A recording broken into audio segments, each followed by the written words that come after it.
Hi everybody, my name is Ivica. Thank you so much for joining me on the latest episode of I Am Gaming Podcast. This is a podcast about the video game industry, entrepreneurship, gaming nostalgia, upcoming and new RPGs that are taking the world by storm, and many other things I find to be in the same realm of business and creative ventures. Like always, first and foremost, a giant thanks goes to my Patreon supporters.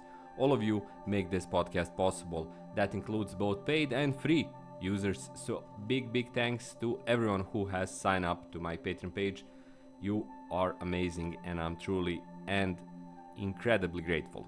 Now this is episode 274 and it's about a game that everyone is talking about. It's Clair Obscur Expedition 33 or just Expedition 33, a RPG title, turn-based RPG title from Sandfall Games or Sandfall Interactives, a new studio that debut with this smash hit game, a title that is so beloved and so lauded and celebrated that it's truly one in a generation, as many are mentioning. And especially it's weird because it's such an unusual genre. It's a really heavily narrative based, turn-based RPG that includes quick time events and many other elements that are kind of off, especially when it comes to huge games that are bringing in millions and millions of dollars. I think that the Expedition 33 is now on its way to reach 2 million sold copies. It reached 1 million just a few days after it launched. It also broke its concurrent player record on Steam after it got launched, so about 7 or 10 days later, which is also very unusual for a game that is of this type, which isn't a massive multiplayer title or competitive game.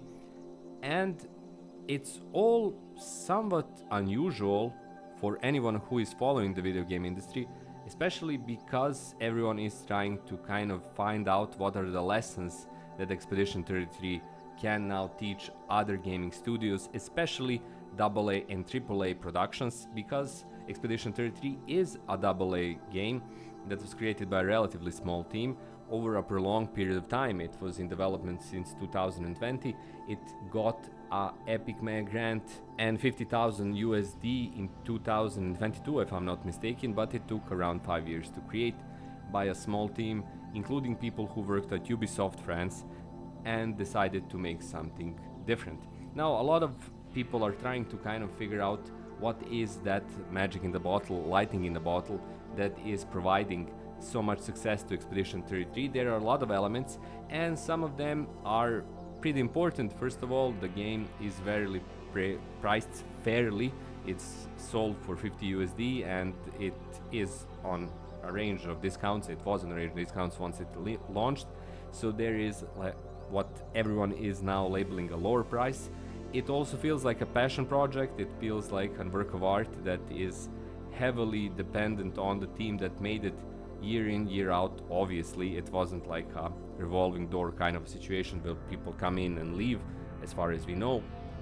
And finally, it's doing stuff in its own way without kind of making compromises that are chasing current trends and trying to figure out what do players actually want in terms of popular elements and how do we then import the same elements into our game. Instead, it's more an artistic project that is at the same time very able to communicate with players and present clear reasons why people should play it. Of course, finally, there's also the Unreal 5, the fact that the game was developed in Unreal Engine 5 and looks amazing and really uses a lot of the potential from this game engine. Most likely due to the Epic Grant, they received a lot of support from the Epic team, and the money isn't the only benefit they received from that mega grant and the fact that they got on the Epic Games radar. But all of these came together as a cohesive process that clearly managed to push the game through its development and provide it as a final, very stable, very appealing product that is both commerce and art. The game launched on PC, on Steam, on Xbox, on PlayStation, and apparently it's working everywhere. Chances are that the game could be the best ranked or best rated game by players ever, which is a huge accomplishment. And of course it got a lot of attention. Even the French president congratulated the team, saying that they made a fantastic work of art that is promoting not just their studio and the French gaming industry, but the entire France as its culture export, being that the game is set in France and uses the Belle Epoque as the beautiful era, the end of the 19th century in France, when a lot of art and science was kind of booming. It uses it as its setting, even though it's set in a kind of alternative dark fantasy version of the same period.